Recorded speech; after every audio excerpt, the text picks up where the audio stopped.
unleashing female power. Being a disruptor. I'm always constantly telling the truth. I love art. That's all her life. She's alive and female. Being a woman, what it meant. Prove him wrong. Girls run the world. We're rocking the place. Welcome to the ARTpod. I'm your host, Carolina, and I'll be your guide through this Pandora's box. Strap yourselves in for a journey through the art world where we bring you candid conversations, untold stories, uncover industry secrets, and celebrate the women who are shaping its future. Because in the ARTpod, the spotlight is always on the girls. Hi, everybody, and welcome to another episode of the ARTpod. My guest today is Robin Cembalest. Welcome. Thank you so much. So a little bit about Robin. She is a respected journalist, influential Instagrammer, and the former longtime editor of ARTnews. She trains art professionals to communicate effectively across all editorial channels. In 2014, she launched her business, Robin Cembalest Editorial Strategies, focusing on professional training and career development for the art industry. She teaches workshops in writing, social media, public speaking, and other essential skills at art schools, residencies, nonprofits, and many other venues. Widely published in the art and mainstream press, Robin is best known as Cembalest, handle of her popular Instagram. Okay, so let's dive right into it. You're the founder of Robin Cembalest Editorial Strategies, where you obviously help art world clients design and implement mission-based content, which you began in 2014. Leaving a very long career in journalism, which we'll get into. But I want to start with your current role. And can you tell us a little bit about what Robin Cembalest Editorial Strategies is and what made you want to start it?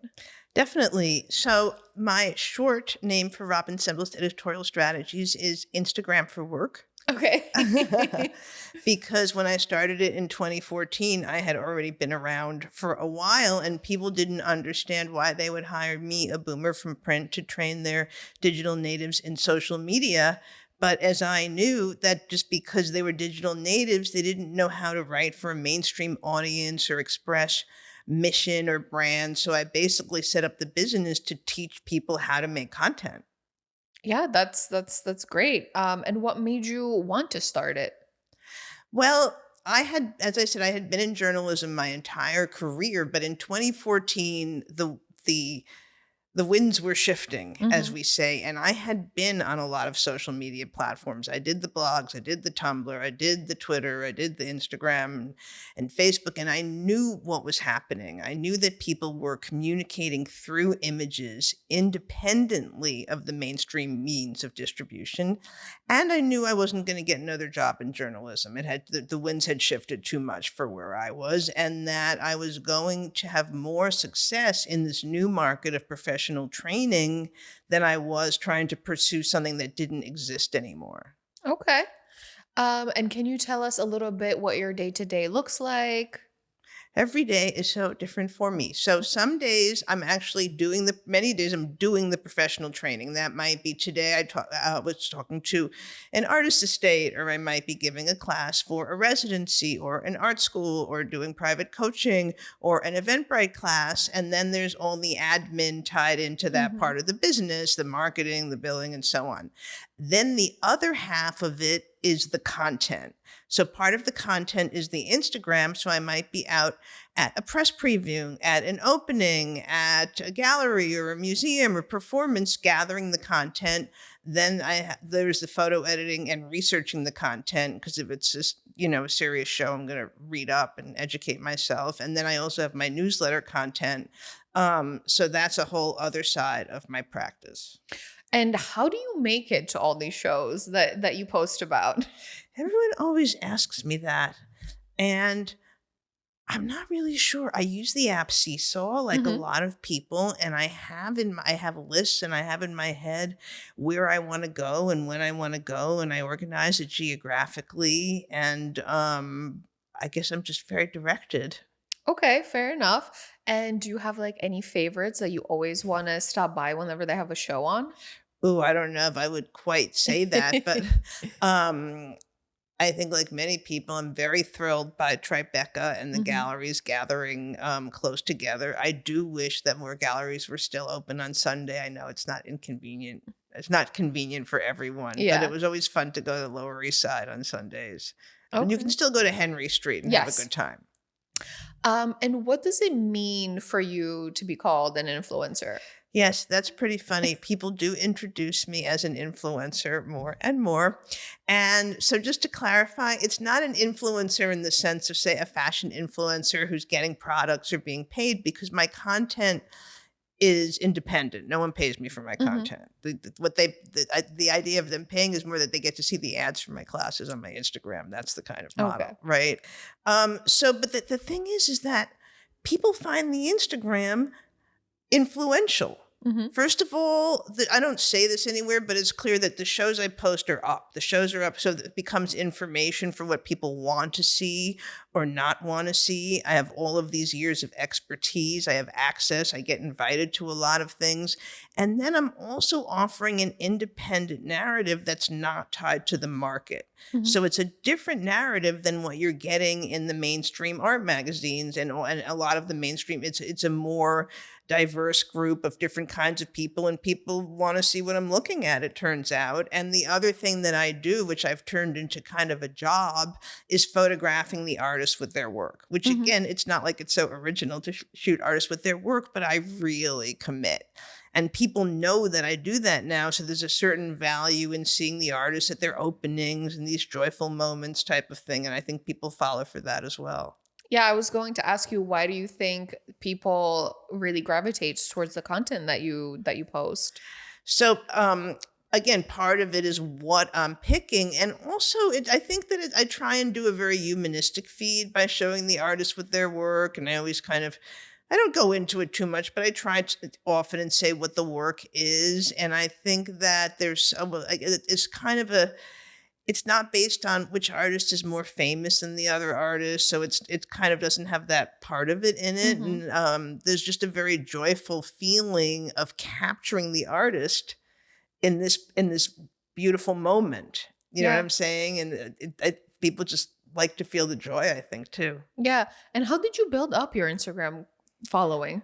Well, the short answer is because I was the editor of ARTnews before. That's what I used to Okay. say. And people are like, how did you do that? Did you buy your followers? And I'd say no. And I had the check mark early on. I guess they knew who I was at Instagram. And I think it's because from the very beginning, I was always, I had seen this in the blogs. In print, the headline, the subhead, the pictures, the captures, and the captions and the text are all on one page, basically. They don't get separated. Mhm. In social media, all of those pieces separate. And I understood very soon that the display copy, the words had to be organized in a different way, that people were consuming information in a different way. And I think I understood how to adapt to it at a time when a lot of people in the art world were extremely skeptical of social media. Okay. And when you think about kind of the content structure of your Instagram page, what would you say is kind of like your favorite content to post? Is it the stuff with the artist, or featuring a show that you might like? I guess I would say all of the above. So I definitely like to take photos of artists I admire or artists that I just met, kind of there in the moment, kind of it doesn't matter if they're famous, not famous, or showing unknown artists that now we're seeing so many previously unknown, kind of passed over or known now type, passed over Yeah. artists who were working in decades past, and kind of bringing that to people's attention that they didn't know about is exciting. Just like demystifying things is exciting. Yeah. And also, you mentioned that you also teach classes about, social media and all these different digital platforms. Can you tell us a little bit about what you kind of teach in these classes and where you teach? So the concept of the classes is, and all the classes is kind of, it's not kind of like hacks and tips and hashtags. Well, it is hashed. It's not, I mean, I mentioned hashtags and gift tips, but it's kind of like how to develop a message of who you are and what you do. That's what we need to do in this business. We're trying to build visibility, make connections. It's a long game in the art business. So we want to have this message. Then we'll be disseminating it. Might be in the spoken word. You might meet someone at an opening or in an elevator, right? The elevator pitch. You've got your Instagram. You've got your artist statement and your website, and you're disseminating this in different ways. But what happens, and I think it's because, again, I come from magazines, if people are coming out of maybe the art education space, art school, they're very used to speaking in a language to each other, right? Or people coming out of the academic space, which can be the art space too, right? And it's just kind of like a flip of the switch to make them think about, how do you share this in the way that the audience will get it, right? And it can be it is an actual shift in sensibility sometimes to think about it that way. How would you make a magazine of yourself? What would you put in it in a way that's going to get the results that you want? Studio visits, people to write about your work, show your art, buy your art, and so on. But we have to be cool, right? We can't just say, buy my art. We have to show them why they want to buy it. Yeah. Yeah, I like how you say that if you were a magazine, what would you put inside? That's an interesting way to look at it. What would you say your favorite aspect of your job is? I actually like the teaching, and I like being an influencer type of thing. Okay. And I do like walking into galleries and young people coming over and saying, we love what you're doing. Thank you for what you're doing. Or after I do get notes as well saying, I finally did a statement I like. Thank you for the class. Again, that kind of like using my skills to open things up for people. I guess it's kind of, empowerment and type of thing. Yeah. And what would you say is the most challenging aspect of your job?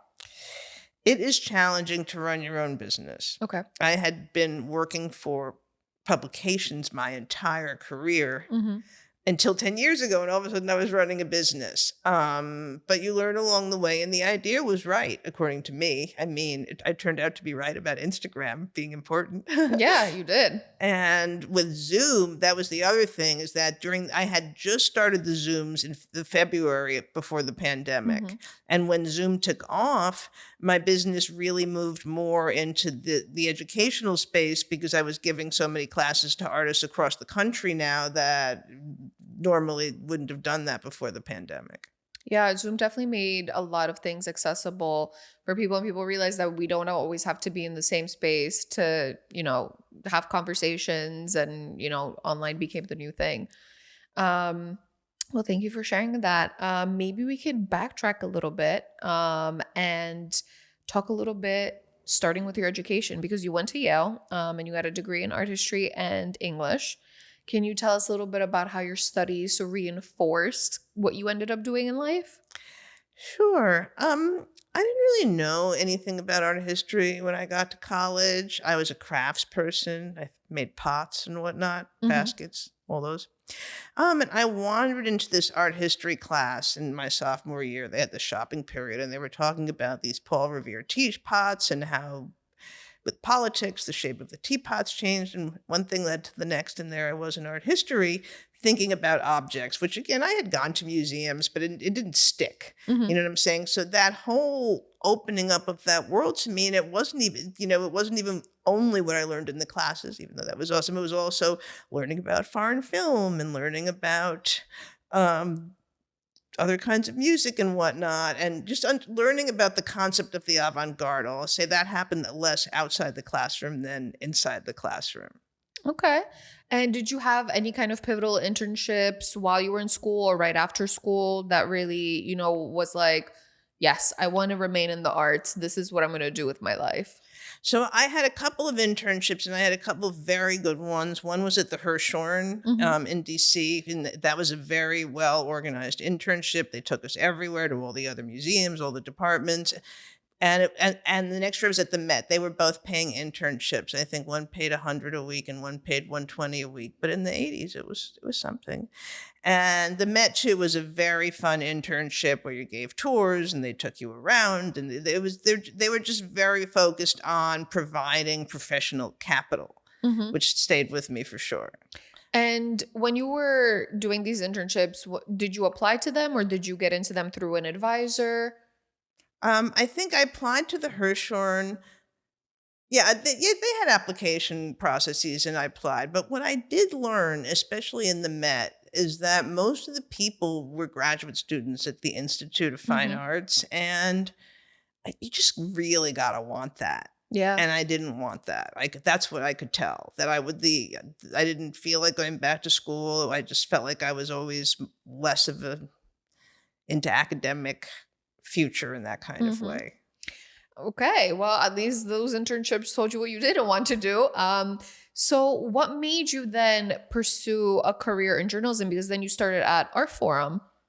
That's true. But I would say the internships teach you how museums work because Okay. they show you, again, this capital of showing you what do people do in different departments of museums, Yeah. right? What's a registrar? What's conservation? They really provided that. And later when I reported on museums, I had that, at the very least, I had been working inside them, even in that minimal level. And I had sent my resume to all the art magazines in school. I didn't really write very much in school. It didn't quite stick. I don't know. I didn't have the confidence. And they contacted me from Art Forum, and I eventually got the job. And it was run by this legendary editor named Ingrid Sishi, and it was just a hotbed of fun and, well, intellectual pursuit and artists and all kinds of. Yeah, well, tell us a little bit about your time at Art Forum. What did you enjoy doing? How long were you there? So I was there for 4 years. I Mhm. started as the editorial assistant and was promoted eventually to assistant editor. But they never let me get near any text or anything like Okay. that. So I was basically the assistant / secretary to Ingrid, and I took her calls and typed her letters. And then I was the fact checker and photo editor for all the features and columns that she had. And it was before. Well, I think they got a fax while I was there. So in those days there was a lot happening downtown, and to get the photos, I would just have to go get them Mm-hmm. from the galleries, right? Because otherwise there wasn't.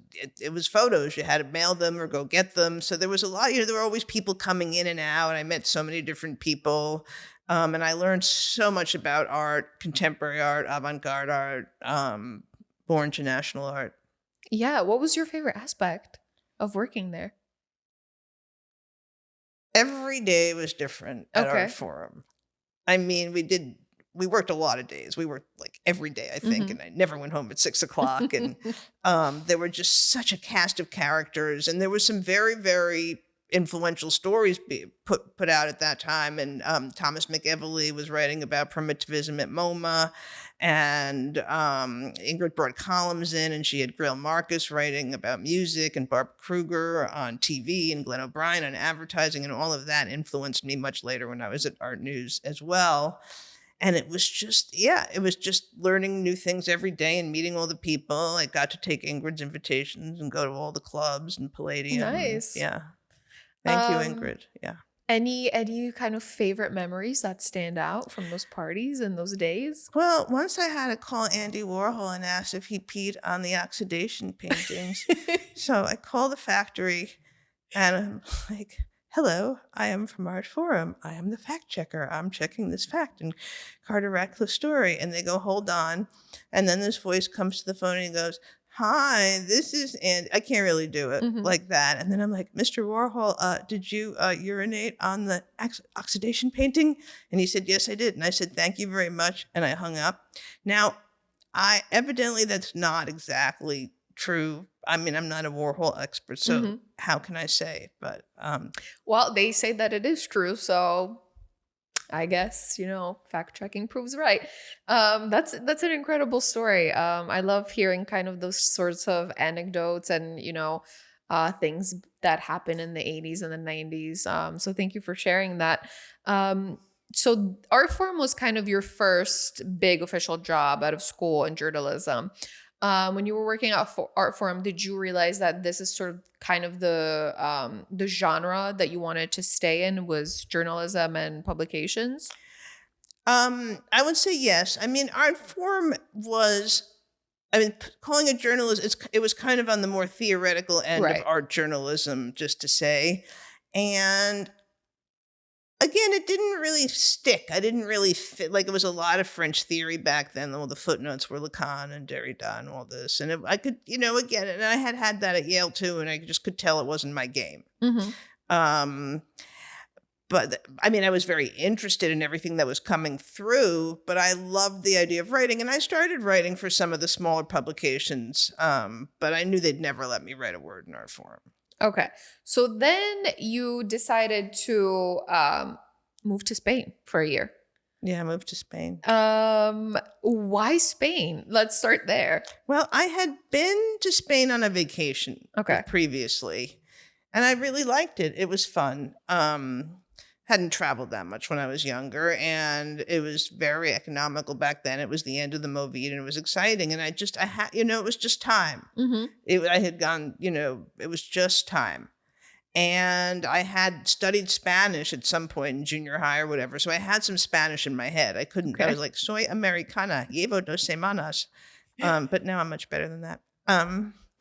So I just went for it. And eventually I met people somehow, you do. Mm-hmm. However way you met people before social media. And I met an editor in the English language service of the Spanish wire service, FA. And he kindly took pity on me and gave me some stories, about controversy about street lamps, and started researching the hidden Jews of Spain. And he gave me this obituary of Salvador Dali that basically took me the whole rest of the year. And I would take this little typewriter. I had this little manual electric typewriter, and I would take it to the Retiro, and I would just, order my sherry and olives and sit in the park writing the obituary. I didn't write very much, but it was good. So you were also a foreign correspondent while you were there. Were you writing mostly in English or Spanish and English? I didn't really write in Spanish. I speak pretty well, but I don't have the grammar to really pull it off. So, but what happened was in the subsequent years, I started to go back to Spain for all my vacations because I had all these friends there. And plus Spain was now coming out of isolation, and they were about to have the Olympics, and they were having the World Fair, and it was the 500th anniversary of Columbus. And I just would go on trips, and I made money writing in those days. Every magazine wanted an article about Spain or Spanish art or castles or bullfighting or whatever it was. Great. I mean, what would you say was one of your favorite memories while living in Spain? Oh, I had a lot of good memories living in Spain. Let's see. Of the articles? Or like any stories that you still carry with you till this day that you really fondly remember? Oh, there's so many. I don't even know if I could go on the spot there. I interviewed this amazing communist duchess once who had all these theories about Columbus and Wow. San Luca de Barrameda. That was pretty great. I went to Spain about 15 times in the end, and I was able to use the journalism to really get around and see a lot of things. Yeah, that's amazing. So what made you want to come back to New York? After a year, I realized that as an expat, I either had to commit, or I'm going to stay here for a while, or I had to kind of come back and move on. And I knew if I really wanted to have a career in writing or editing, it was time to go home and get a job and just start doing it. Yeah. So New York was calling your name, and you decided to come back, and then you started as a senior editor at ARTnews? No, I'm sure it was an associate editor. Okay. Yeah. Because you were there for 16 years, so you had in 2 different stints. Yeah. So this was the 6-year stint. Okay. So maybe let's talk about when you came back to New York and you began working at Art Forum. First, how did you get the job, and what made you say yes? So I came back to New York, and I was doing fact checking and photo research, and I did the photo research for Lipstick Traces, the book by Greil Marcus, and I started writing for The Voice, partly through Greil Marcus, and I started writing, and then there was an ad in the New York Times. Was how I got the art news job. That's how it was in those days. And what made you attracted to working for ARTnews? So ARTnews was kind of in the spectrum of art magazines, the polar opposite of Art Forum. It was like the news magazine of the arts. It was 100 years old, but it was bought in the 70s by Milton Estero, who came from the New York Times.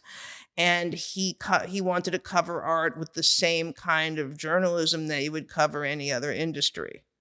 Okay. So you were really excited and you're like, you know what, this is my new job. Tell us a little bit about what you did at Art News in the beginning. So in the beginning, I came in and I started editing the news session. I traded something, and I gave away all the reviews, and I got all the news. And so I was finding correspondence. We were always looking for sometimes it would be someone who wrote for other newspapers, the correspondent for the Wall Street Journal in Budapest, or finding people in Argentina. And what are the stories? What are the trends? What's happening in museums? What's happening in public art? And that's when I really started reporting too, because that was the time of the culture wars, so-called, in the States. And they were on the Senate floor screaming about, pornography and doo-doo and obscenity and all that. And I, every month I would just sit there on the National Endowment for the Arts and the Mapplethorpe trial and all of those different stories I published in Art News. Now, most of them are not online, but I do see a number of them in footnotes quite often. But can you also tell us a little bit about what you found challenging about that role at Art News? What I found challenging. I mean, I could say it was because it was before, the internet. It was much more challenging to get information or, to check facts, to reach people. In August, when we were doing the October issue, finding somebody in Germany to, report a story or check a fact or something. So, Yeah. but everyone had that challenge then because we didn't know the internet was coming. Yeah. I can definitely see that being a challenge, especially if you're trying to reach somebody in Europe in August. Forget it. I don't know how we did it. Can you tell us, and then you obviously, so you went from kind of associate editor to senior editor in your second stint at Art News. Can you tell us a little bit about the programs that you implemented while you were at Art News? So in the second stint, I was the executive editor. I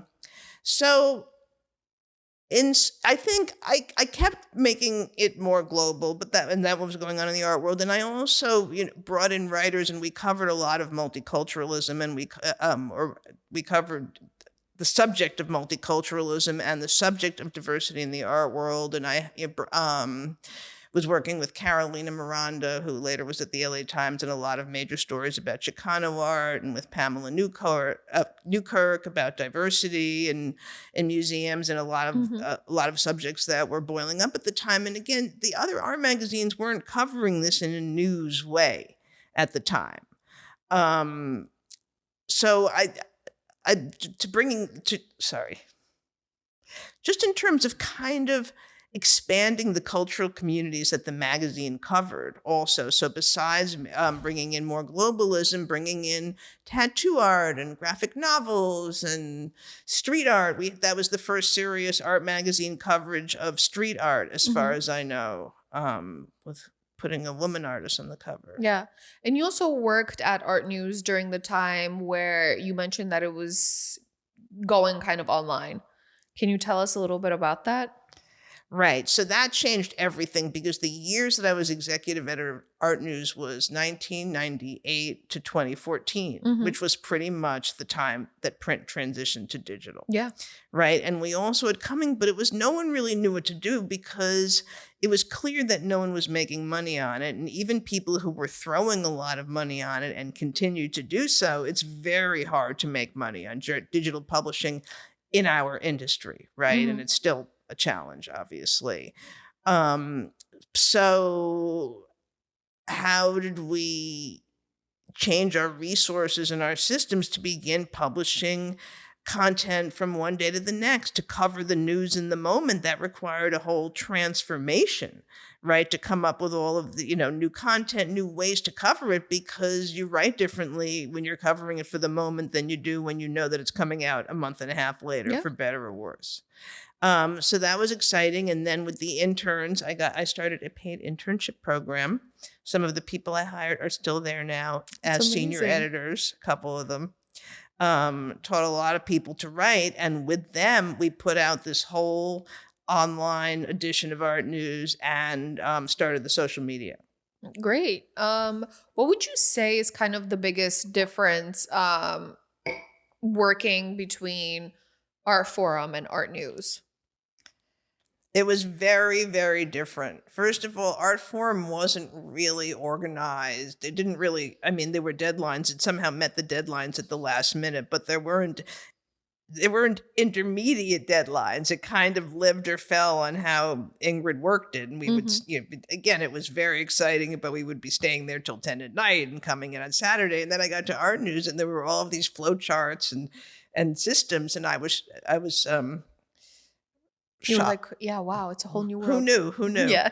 And, you got to let the managing editor do their thing. And plus, the whole way of thinking about the audience was completely different because I remember working with one scholar once on a piece and it was some esoteric lead. And they said, well, everyone in my field will read it. And I said, well, my mom's friends in Long Island will read it too. So, well, I said it in a different way than that. But, I mean, people across the country got ARTnews Yeah. and the world. Yeah. Can you tell us a little bit about the paid internship program that you started? Kind of what made you want to start that initiative while you were at ARTnews? Well, I had been influenced, as I said, by those internships that I had when I was younger. And it was just clear to me, too, that besides the duties that the professional capital really and cultural capitalism really was important. So I started to take the interns everywhere. Mhm. People didn't really do this. Press preview, I would turn up with 6 interns or 8 interns, and people got used to it. And we would go places and we'd get tours, and people would give us catalogs. And I knew a lot of people. I was able to use my kind of position to do that. And I started a club which was called. I mean, it still exists, but it's kind of on hold. It's called Nibboristas. Nibbor is Robin backwards. Nibbor is my, stage name or whatever.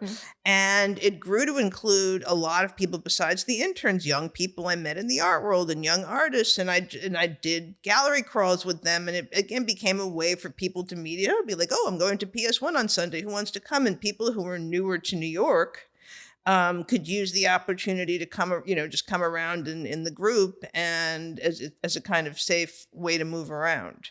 Yeah, that's great. That's a great initiative. And especially great for people who are just starting out in their career to have an internship like that under their belt. What would you say now? Like, what do you miss most about working at ARTnews now that you're a free agent? I liked being the editor of ARTnews. I'm not going to lie. And the thing is, it does have a catch. Like, you can tell someone you're the editor of ARTnews. I mean, I didn't like it just because of this, right? The cachet of it. But I liked running a magazine. And when people say, do you miss writing? I don't really write. I don't really miss writing, but I miss the magazine making. Okay. Right? The assigning of the stories, putting together the mix of stories, breaking stories, developing stories with writers. The whole effort was super fun. Yeah. I can imagine working with writers it was really fun and essentially putting together like these magazines, that you get to later see and you're like, you know what? I did that. But you are also, you have tons of experience also writing. I mean, you were a journalist your entire life. I mean, you've had a long career. You've contributed to the New York Times, the Village Voice, the Wall Street Journal, obviously ARTnews and Art Forum, Art in America, and tons of other publications. Can you tell us a little bit more about some of the topics you've written about and maybe which ones were your favorite to write about? Definitely. So for many years, I was doing all of the cultural politics here. Mm-hmm. Then I was going back and forth to Spain for years, writing about just everything. And until 92, people just ate up content on Spain about art. Then the food thing came up and that became popular. And then, the trends in our world, then people wanted to know about Cuba and China and whatnot. Mm-hmm. Then I started going to Latin America. While I was the editor of ARTnews, and I had my Spanish, and I went around giving a talk called What Makes Art News, and I started covering art in different parts of Latin America, and I got very interested in the art that was made in Spain's former American colonies, which was called Latin American colonial art, but obviously that's problematic because it kind of reflected all of these different cultures coming together. Americans, Europeans, people from Africa, people from Asia, artistic traditions and materials, and people look down on it many scholars, especially in this country, look down on it because it wasn't considered pure. It wasn't pre-Columbian art, and it wasn't European art, and that is precisely why other people find it interesting. So I wrote a lot of stories on that kind of thing, this kind of, like hybridity or whatever you might call it. Yeah, that's super interesting.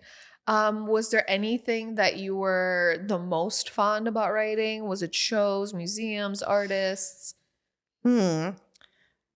I loved reporting. I did investigative reporting when I was at ARTnews. I did the first time around, and I covered the Guggenheim for many, many years, the globalization of the Guggenheim. I did an expose of the Hispanic Society of America on the Upper West Side that won a couple of prizes.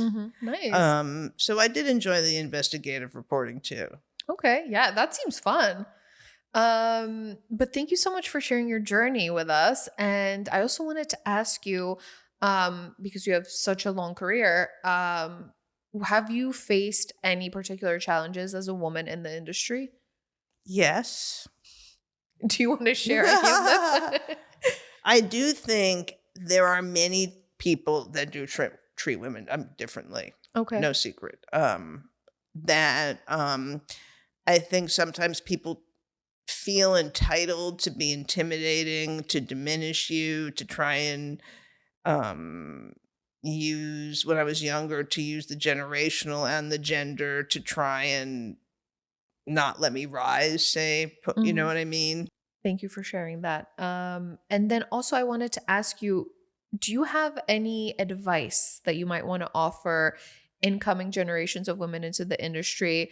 I'm sure you have pearls of wisdom that you've saved throughout all these years. What would you say to them? Don't undervalue yourself, or, whatever number they give you is just the first number, Yeah, that's great advice. Always get what you're worth. Yeah. Are you ready for the fire round of questions? Bring it on. Okay. So I'll ask you, it's 10 questions. You can pick a number, and then I'll read the corresponding question. Which one would you like? 2. 2. Name a book or film that had profound influence on your life. A profound influence on my life. Yeah. Or one that you always go back to and you're like, you know what? This film and this book did something for me. I'm going to carry it with me for the rest of my life. Some of that, those Anya Varda films, The Gleaners, I just love that so much. Yeah, they're amazing. Okay, that's a great answer. Okay, let's do one more. Okay, 9. 9. What do you always travel with? What do I always travel with? Lots of chargers and plugs. Okay. I mean, yes, that's the modern day traveling now, is just chargers and plugs. Definitely. Okay. Okay, one more. Definitely. Okay, pick between 1 and 10. 10. 10. What's not on your resume? So, for example, like, do you have a hobby or something that you love to do that you can tell us about that you wouldn't put on your resume, but you love doing it? Yes, I'm a serious bodyboarder. I bodyboard in the ocean with a board and fins. No way. Yes. That's so cool. Oh, thank you. So I assume that's more like a summer sport, or? Well, I have gone in the winter. I've gone up to Thanksgiving. Okay, wow. Okay, you're hardcore. I had a very warm wetsuit on. Okay. What do you like about doing that? I just love it. Well, it's much easier than surfing, I'm going to say, but I just love riding those waves. Okay. Wow, that's super fun. Okay. Well, thank you, Robin, for being here, for sharing your story. You gave so many great, pearls of wisdom for us, and I was so happy to have you here today. Well, thank you for having me. Yeah, of course.